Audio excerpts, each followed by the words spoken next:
ಆತ್ಮೀಯ ಬಂಧುಗಳೇ, ಶ್ರೀಮದ್ ಭಗವದ್ಗೀತೆ ತತ್ವ ವಿವೇಚನಿ ಟೀಕಾ ಅಧ್ಯಾಯ 5 ಕರ್ಮ ಸನ್ಯಾಸ ಯೋಗ. ಇದರಿಂದ ನಾವು 23ನೇ ಶ್ಲೋಕವನ್ನ ತಿಳ್ಕೊಳ್ತಾ ಇದ್ವಿ. ಓದ ಭಾಗದಲ್ಲಿ ನಾವು ಕಾಮ ಕ್ರೋಧಾದಿಗಳಿಂದ ಉಂಟಾಗುವಂತ ವೇಗ ಅಂತಂದ್ರೆ ಏನು, ಅದನ್ನ ಸಹಿಸ್ಕೊಳ್ಳೋದ್ರಲ್ಲಿ ಸಮರ್ಥನಾಗೋದು ಅಂತಂದ್ರೆ ಏನು, ಈ ವಿಷಯದ ಬಗ್ಗೆ ತಿಳ್ಕೊಂಡ್ವಿ.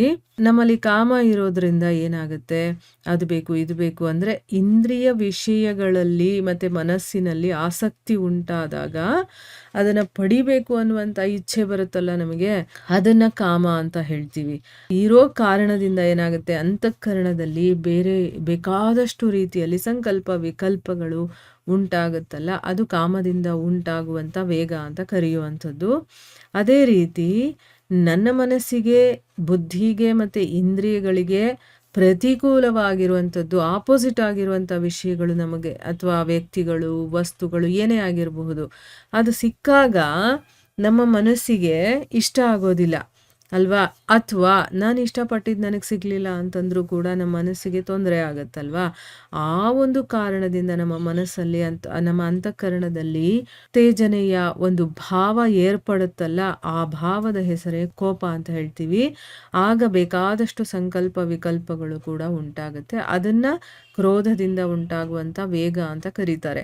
ಈ ಎರಡೂ ಕೂಡ ಕೆಲಸ ಮಾಡದೇ ಇರೋ ಹಾಗೆ ತಡೀತೀವಲ್ವಾ, ಆ ತಡೆಯುವಂತ ಶಕ್ತಿ ಇದೆಯಲ್ಲ, ಅಂದ್ರೆ ಈ ಎರಡೂ ವೇಗಗಳು ಬಂದಾಗ ಅದನ್ನ ಶಾಂತಿಪೂರ್ವಕವಾಗಿ ಸಹಿಸ್ಕೊಳ್ಳೋದು, ಅಂದ್ರೆ ಅದು ಕೆಲಸ ಮಾಡದೇ ಇರೋ ತರ ನೋಡ್ಕೊಳ್ಳೋದಿದೆಯಲ್ಲ, ಅದನ್ನೇ ನಾವು ಸಹಿಸೋದ್ರಲ್ಲಿ ಸಮರ್ಥವಾಗೋದು ಅಂತ ಹೇಳ್ತಾ ಇರೋದು. ಅಂದ್ರೆ ಆ ಶಕ್ತಿ ನಮ್ಮಲ್ಲಿ ಬರಬೇಕು. ಈಗ ಕೋಪ ಬಂದಾಗ ರಿಯಾಕ್ಟ್ ಎಲ್ಲರೂ ಮಾಡಿಬಿಡ್ತಾರೆ, ಆದರೆ ಕೆಲವು ಜನ ಮಾತ್ರ ಅದನ್ನ ಕಂಟ್ರೋಲ್ ಮಾಡ್ಕೊಳ್ತಾರೆ. ಯಾಕೆ? ಅವರು ಆ ಶಕ್ತಿಯನ್ನು ಪಡೆದಿರ್ತಾರೆ, ಆ ಸಹಿಸ್ಕೊಳ್ಳುವಂಥ ಒಂದು ಶಕ್ತಿ ಅವರಲ್ಲಿ ಇರುತ್ತೆ. ಆ ಕೋಪ ಆಗಿರ್ಬೋದು, ಕಾಮ ಆಗಿರ್ಬೋದು, ಕಾರ್ಯನಿರತವಾಗದೇ ಇರೋ ಹಾಗೆ ತಡೆಯುವಷ್ಟು ಶಕ್ತಿ ಅವರಲ್ಲಿರುತ್ತೆ. ಅಂದರೆ ಆ ಸಾಮರ್ಥ್ಯವನ್ನು ಅವ್ರು ಪಡ್ಕೊಂಡಿರ್ತಾರೆ. ಅದನ್ನೇ ಇಲ್ಲಿ ಸಹಿಸ್ಕೊಳ್ಳೋದರ ಸಾಮರ್ಥ್ಯ ಅಂತ ಹೇಳಿದಾರಲ್ಲ, ಅದಕ್ಕೆ ಅರ್ಥ. ಈಗ ನಾವು ನೋಡಿ, ಏನಾದರೂ ಯಾರಾದರೂ ಒಂದು ಸ್ವಲ್ಪ ಹೇಳಿಬಿಟ್ರೆ ಸಾಕು, ತಕ್ಷಣ ನಾವು ರಿಯಾಕ್ಷನ್ ಮಾಡ್ತೀವಿ. ಯಾಕೆ? ನಮ್ಮಲ್ಲಿ ಆ ಕಂಟ್ರೋಲ್ ಮಾಡುವಂಥ ಒಂದು ಪವರ್, ಅಂದರೆ ಆ ಶಕ್ತಿ ಇಲ್ಲ ನಮ್ಮಲ್ಲಿ. ಅದನ್ನು ಪಡ್ಕೋಬೇಕು. ಯಾಕೆಂದರೆ ಕೋಪದಲ್ಲಿ ಕಾಮ ಹೆಚ್ಚಾದಾಗ ನಾವು ನಡ್ಕೊಳ್ಳೋ ರೀತಿ ಇದೆಯಲ್ಲ, ಅದು ಸರಿಯಾಗಿರೋದಿಲ್ಲ.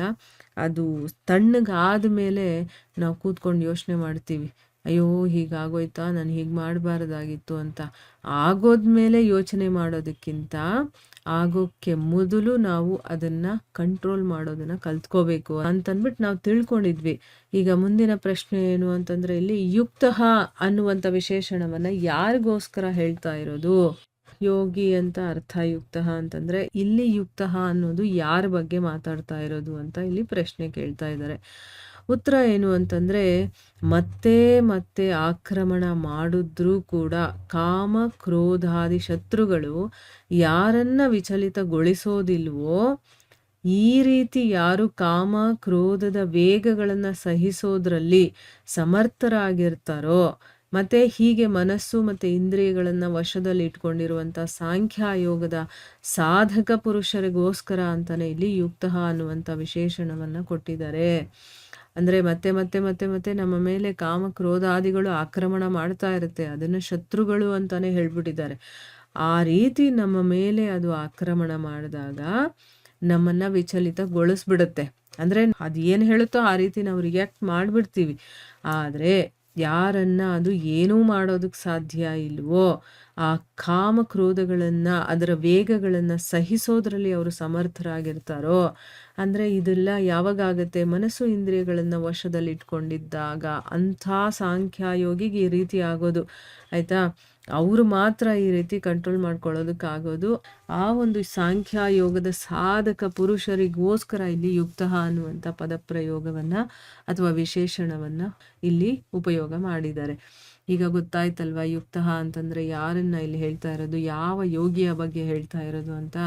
ಈಗ ಕಾಮಕ್ರೋಧಗಳನ್ನೇ ನಾವು ಕಂಟ್ರೋಲ್ ಮಾಡಿಲ್ಲ ಅಂತಂದರೆ ಇನ್ನೇನು ತಾನೇ ಮಾಡೋದಕ್ಕೆ ಸಾಧ್ಯ? ಅದೇ ನಮ್ಮ ಮೇನ್ ಶತ್ರುಗಳು ಅಲ್ವಾ. ಈಗ ಯಾರೋ ನಮ್ಮನ್ನು ಟ್ರಿಗರ್ ಮಾಡ್ತಾರೆ, ಯಾಕೆ? ನನಗೆ ಕೋಪ ಬಂದು ನಾನು ರಿಯಾಕ್ಟ್ ಮಾಡಲಿ ಅಂತ.